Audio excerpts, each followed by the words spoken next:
সবথেকে বড় বিষয় গিয়ে বলবো আমি, নির্যাতন। আমরা প্রত্যেকেই তো মলেস্টেশনের শিকার হয়ে থাকি কোনো না কোনো জায়গায়।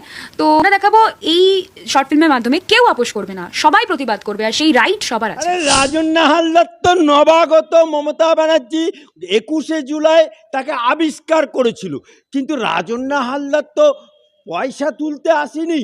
তাই রাজন্না হালদার সে পয়সা দিতে পারবে না, সে পয়সা সেটিংয়ে যেতে পারবে না, হয়তো কারোর বেড পার্টনার হতে পারবে না, তাই তাকে সরিয়ে দিয়েছে।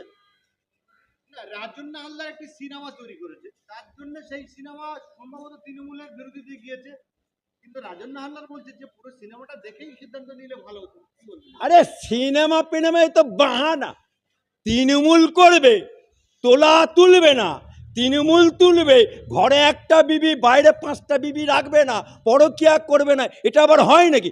ওদের একটা এমএলএ আছে না, ও লাইলা কালারফুল, ও লাভলি, সে তো আবার নৌকাতে বেরিয়ে 5টা সখী নিয়ে বেড়ায়। ওদের শোভনদেব চট্টোপাধ্যায় বৈশাখীকে নিয়েই পাগল, আবার ওদের পার্থ চট্টোপাধ্যায় সেও এক অপাকে নিয়ে পাগল। এই রকম সব রাজন্না হয়তো কারুর নজরে পড়েছিল।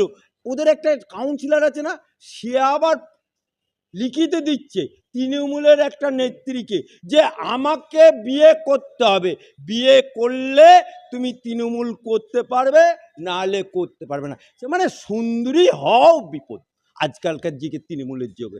কার কোন তৃণমূলের নেতার কুনজরে পড়ে যাবে, তার লাইফ বরবাদ। আরে রচনা ব্যানার্জি ও তো দিদি নাম্বার 1। ও বেচারা লেখাপড়া বেশি দূর না, উড়িষ্যাতে গিয়ে সিনেমার নায়িকা হয়েছে। বাংলায় ওর বই চলতো না, তাই উড়িষ্যাতে গিয়ে নায়িকা হয়ে এখানে বাংলার বুকে 1-2 সিনেমা প্রসেনজিতের সাথে করে। কিন্তু মমতা ব্যানার্জির চোখে পড়ে যেতে মমতা ব্যানার্জি ওকে লোকসভায়, হুগলি লোকসভায় দাঁড়িয়ে দিল। আর দাঁড়ানোর পরে বাস্তব জ্ঞান তো নেই, কারণ উনি সিনেমা করে, সিনেমাতে অনেক কিছু হয়। সিনেমাতে 80 বছরের বুড়োকে একেবারে 16 বছরের জোয়ান সাজানো যায়, সিনেমাতে 80 বছরের বুড়িকে 16 বছরের ডাগুডুগুর মেয়ে করা যায়। সুতরাং এগুলো সিনেমাতে, ঠিক বাস্তবের সাথে তার মিল নেই। ঠিক সেই রকমভাবে রচনা ব্যানার্জি যখন হুগলি লোকসভার মধ্যে গেল, হ্যাঁ, চারদিকে ধোঁয়া হচ্ছে, একটু একটু করে ধোঁয়া কোনো জায়গায় বেরোচ্ছে, ইট ভাটার চিমনি থেকে ধোঁয়া উঠছে। সে বলছে কিনা চারিদিকে কারখানায় ধোঁয়াই ধোঁয়া, অথচ একটাও কারখানা নেই, সিঙ্গুর কারখানা নেই, সমস্ত কারখানা লক আপ। কারখানায় নেই তো লক আপ কী করে হবে? সুতরাং যে মেয়েটা মানে ইটের চিমনিতে ধোঁয়া দেখে বলে কারখানা, তার কাছ থেকে কি আশা করা যায়? আজকে ম্যানমেড বন্যা, মমতা ব্যানার্জির কথা বলছি, কারণ ম্যানমেড বন্যা না হলে ওরাই তো বলে আল্লাহ মেঘ দে, পানি দে, বন্যা দে, তৃণমূলের নেতাদের পকেটে টাকা ঢুকতে দে। কারণ বন্যা না হলে সেন্ট্রাল গভর্নমেন্টের কাছ থেকে টাকা আদায় করা যাবে না, বন্যা না হলে মানুষ কষ্টে পড়বে না, কষ্টে না পড়লে ওদেরকে বাবু বাবু করবে না, প্রধান সাহেব করবে না, বন্যা না হলে ওই ত্রাণের জন্য যাবে না, বন্যা না হলে তৃণমূলের জেলা পরিষদের নেতার কাছে যাবে না, বন্যা না হলে এমপির কাছে যাবে না, বন্যা না হলে এমএলএর কাছে যাবে না। তাই ম্যানমেড বন্যা তৈরি করে ডিবিসির ঘাড়ে চাপিয়ে দাও। ডিবিসি একটাই আছে, খুঁড়োর কল ডিবিসি, তা সেই ডিবিসির ঘাড়ে চাপিয়ে দিয়ে আজকে বাংলার বুকে যে অরাজকতার সৃষ্টি হয়েছে, এর জন্য সম্পূর্ণভাবে দায়ী মমতা ব্যানার্জি।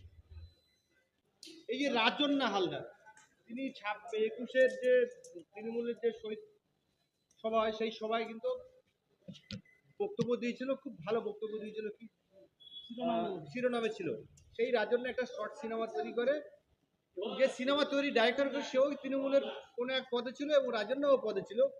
সেই সিনেমার ট্রেলার দেখে, পোস্টার দেখে দুজনকেই সাসপেন্ড করে দিয়েছে। কি বলবি?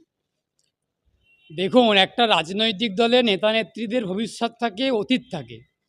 এখন আপনারা দেখেছেন যে রাস্তাতে লড়াই আন্দোলন সংগ্রাম করে তবেই একটা নেতা নেত্রীর উদ্ভব হয়। বা তিনি প্রতিষ্ঠিত হন। এখন তৃণমূলের 21শে জুলাইয়ের মঞ্চে কেউ পাগলু ডান্স করছে, পাগলু নাচ করে নেতা হয়ে যাচ্ছেন, কেউ দু একটা স্লোগান দিয়ে নেতা হচ্ছেন, পাগলু ডান্স করে নেতা হয়েছেন আপনাদের দেব। রাজন্না হালদার কিছু একটা স্লোগান দিয়ে, কয়েকটা স্লোগান দিয়ে 21-এর মঞ্চেই ওনার আবির্ভাব হয়েছেন, উনি নেত্রী হয়েছেন। এখন এই 21-এর মঞ্চ থেকে যদি যারা নেতা নেত্রীরা হন তাদের ভবিষ্যৎটা এইরকমই হবে, এটা স্বাভাবিক। এখন সিনেমা প্রসঙ্গে শর্ট ফিল্ম যেটা বানানো হয়েছে, তার যিনি বানিয়েছেন তিনিও রাজন্না হালদারের মানে সরকারিভাবে বা অফিসিয়ালি বা লিগালি হাজবেন্ড প্রান্তিক চক্রবর্তী। উনি নিজে একজন আইনজ্ঞ, আইনজীবী। ওনার সঙ্গে আমার ব্যক্তিগত সম্পর্ক আছে, প্রান্তিক চক্রবর্তীর সঙ্গে দাদা হিসেবেই সম্বোধন করি। তো যাই হোক, যেহেতু আইনজীবী সেই সূত্রেই আলাপ আলোচনা পরিচয়। এখন এই সিনেমা সম্পর্কে বেশি কিছু বলবো না, যেটা বিচারাধীন বিষয়, সেই বিষয়কে নিয়ে সিনেমা বানানো উচিত নয়। এখন সিনেমাটা কি তৈরি করা হয়েছে, তার ভেতরে কি আছে সেটা তো আমরা এখনও জানি না। তবে তৃণমূল কংগ্রেস, মমতা বন্দ্যোপাধ্যায় যে ভয় পেয়েছে, এই তিলোত্তমার ঘটনাটা নিয়ে যে ভয় পেয়েছে, ধামাচাপা দেওয়ার চেষ্টা করছে, সেই ঘটনাটাকে রাজন্য হালদার, প্রান্তিক চক্রবর্তী আবার উস্কে দিচ্ছে। এটাই হলো মমতা বন্দ্যোপাধ্যায়ের কাছে জ্বালাতনের কারণ, তৃণমূল কংগ্রেসের কাছে জ্বালা যন্ত্রণার কারণ। যেটাকে আমরা ধামাচাপা দেওয়ার চেষ্টা করছি, সেটাকে তোমরা কেন আবার তুলে ধরছো মানুষের কাছে? এটাই হলো মূল কারণ। সেই জন্য রাজন্না হালদার, প্রান্তিক চক্রবর্তীকে খেসারত দিতে হলো, সাসপেন্ডেড হতে হলো। এখন সাসপেনশন নিয়ে আমি বলবো না, তার কারণ তাকে সাসপেন্ড করেছে তৃণমূল কংগ্রেস। তৃণমূল কংগ্রেসের ওটা আভ্যন্তরীণ ব্যাপার, এই বিষয় নিয়ে কিছু কথা বলতে পারবো না। শুধু বলতে পারি তৃণমূল কংগ্রেসের নেত্রী মমতা বন্দ্যোপাধ্যায়, তৃণমূল কংগ্রেস ভয় পেয়েছে। আরাবুল ইসলাম থেকে শুরু করে সবাইকে ভয় পাচ্ছেন, এখন সাধারণ মানুষকে ভয় পাচ্ছেন, তিলোত্তমার ঘটনাটা নিয়ে ভয় পেয়েছেন, এই শর্ট ফিল্মটা নিয়েও ভয় পেয়েছেন। সেই জন্য তড়িঘড়ি সাসপেন্ড করলো, করে এটাকে ধামাচাপা দেওয়ার চেষ্টা করছে। এখন প্রান্তিক চক্রবর্তী, রাজন্না হালদারকে বলবো, আপনারা যদি প্রকৃত অর্থে শিল্পী হয়ে থাকেন, আপনাদের যদি শিল্পী সত্তা থেকে থাকে, শিল্পী সত্তা, শিল্পীর শিল্পসত্তাতে মমতা বন্দ্যোপাধ্যায়, তৃণমূল কংগ্রেস আঘাত করছেন।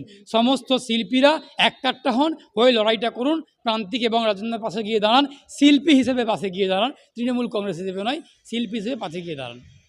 আমরা দেখেছি ওই ভাঙড়ের বিধায়ক নওশাদ সিদ্দিকী তিনি অনেক দিন থেকে আতঙ্ক বোধ করছিলেন। আপনার এর আগে ভিডিও করেছিলাম যে তারাকে ফোনে হুমকি দেওয়া হচ্ছে, এখনো ধরা হয়নি, তিনি অভিযোগ করছেন, কি বলবেন? তিনি একটা এমএলএ।